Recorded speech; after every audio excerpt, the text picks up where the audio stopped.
একজন প্রকৃত মানুষ হওয়ার জন্য যে শর্ত প্রথম আমাদের দরকার সেটি হলো জ্ঞান অর্জন করা।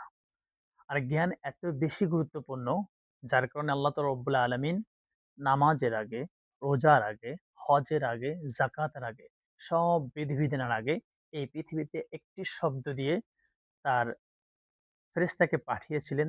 সে শব্দটি ছিল টু রিড, পড়ো। সুতরাং পড়ার বিকল্প কোনো কিছুই নাই। আজ আমরা পড়তে চাই না। এর পিছনে অনেকগুলো কারণ রয়েছে। আমাদের আজকে মনে হয় শর্টকাটে সাকসেস হওয়ার জন্য, কিন্তু আসলে সাকসেস হওয়ার কোনো শর্টকাট ওয়ে নাই। এই যে আমার পিছনে বা আমার সামনে যে বইগুলো দেখতে পাচ্ছেন, এই বইগুলো কেন লিখে গিয়েছেন?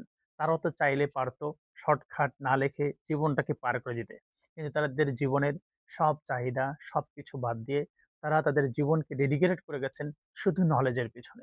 কিন্তু আজকে আমরা সেই নলেজকে ব্যতি রেখে আমরা অন্যদিকে হাঁটছি সফল হওয়ার জন্য। কিন্তু এটা আসলে সম্ভব নয়।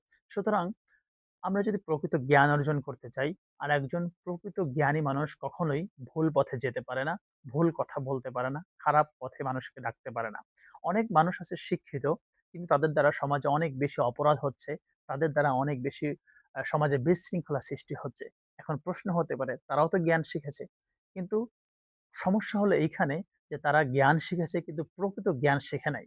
প্রকৃত জ্ঞান হলো সেইটা যেটা আল্লাহ তাআলা বলেছেন, ইকরা, পড়ো, বিস্মি রব্বিকাল্লাযী খালাক। পড়তে হবে তোমার রবের নামে। যেই পড়াতে রবের নাম নাই, যেই পড়াতে রবের পরিচয় নাই, যেই পড়াতে রবকে চেনা যায় না, সেটা প্রকৃত শিক্ষা হতে পারে না। আর ওই শিক্ষিত লোকগুলো কখনো সমাজের জন্য কাজে আসতে পারে না। এজন্য আসুন, যেই শিক্ষা, মোরাল এডুকেশন নিয়ে আমরা আমাদের সমাজকে সুন্দরভাবে সাজিয়ে তুলি। আল্লাহ আমাদেরকে তৌফিক দান করুক। আমিন।